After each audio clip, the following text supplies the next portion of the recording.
Ang programang ito ay rated SPG. Striktong patnubay at gabay ng magulang ang kailangan. Maaaring may masiselang tema, lengguwahe, karahasan, sexual, horror o droga na hindi angkop sa mga bata.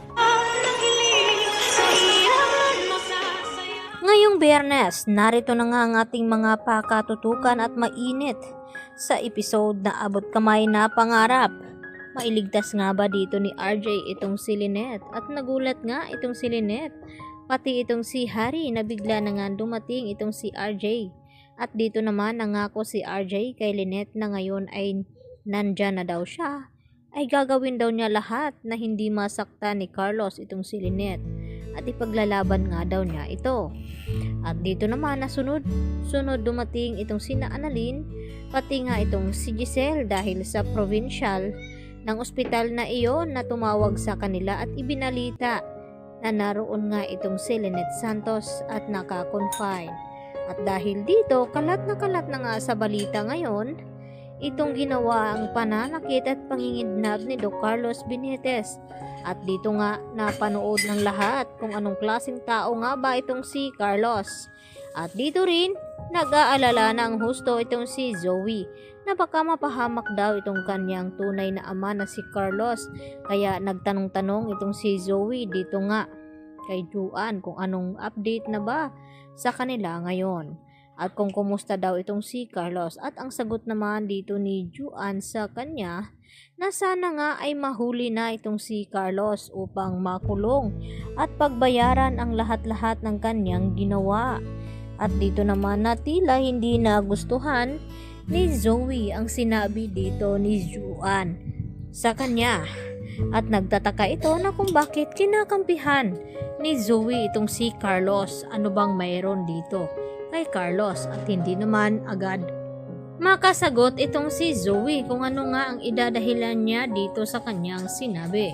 Sa kabilang banda, nagulat din naman itong sina Annalyn at Giselle dahil sa sinabi dito ni Harry sa kanila na sana'y patawarin daw itong si Harry sa ginawa dito ni Carlos, na pati nga itong kanyang tita Irene ay nagawa niya ngang paslangin.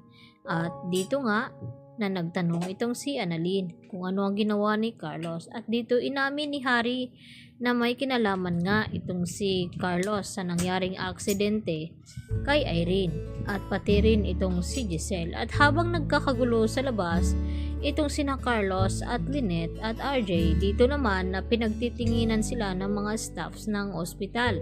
At dito rin na agad tumawag ng pulis itong si Giselle upang ipahuli na nga at ipadampot itong si Carlos. At bago pa man nakaputok ng baril itong si Carlos ay agad na dumating itong mga pulis. At dito na hinuli agad itong si Carlos at nilagyan ng pusas itong kanyang mga kamay hanggang sa isinama si Carlos ng mga pulis sa kulungan dahil kailangan itong pagbayaran ang kanyang mga kasalanan na nagawa, lalo na dito kay Lynette na gusto talaga ni Lynette na makulong at magbayad itong si Carlos at mabigyan naman ng hustisya ang nangyari nga dito kay Irene.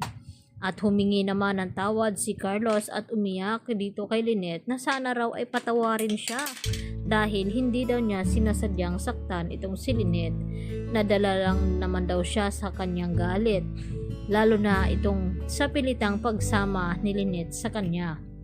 At paulit-ulit nga siyang sinaktan. At sisiguraduhin naman ngayon ni Lynette na mabubulok na nga sa kulungan itong si Carlos. Dahil sa dami na daw ng panluloko nito sa kanya ay ngayon kinakailangang magbayad na itong si Carlos.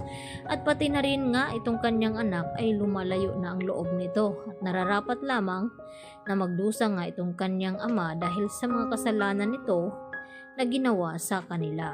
At dito rin nalaman nila Chang Susan at Diyosa ang nangyari nga dito kay Lynette at agad din na pumunta ang mga ito upang kumustahin itong si Lynette kung okay lang ba ito at pati na rin itong sina Annalyn dahil nalaman nga nila na nagkaroon ng engkwentro sa loob ng ospital nang biglang dumating itong si Carlos at pilit na kinukuha itong si Lynette at nabugbog pa nga ni Carlos ang kanyang anak na si Harry dahil ipinagtanggol ni Harry itong si Lynette.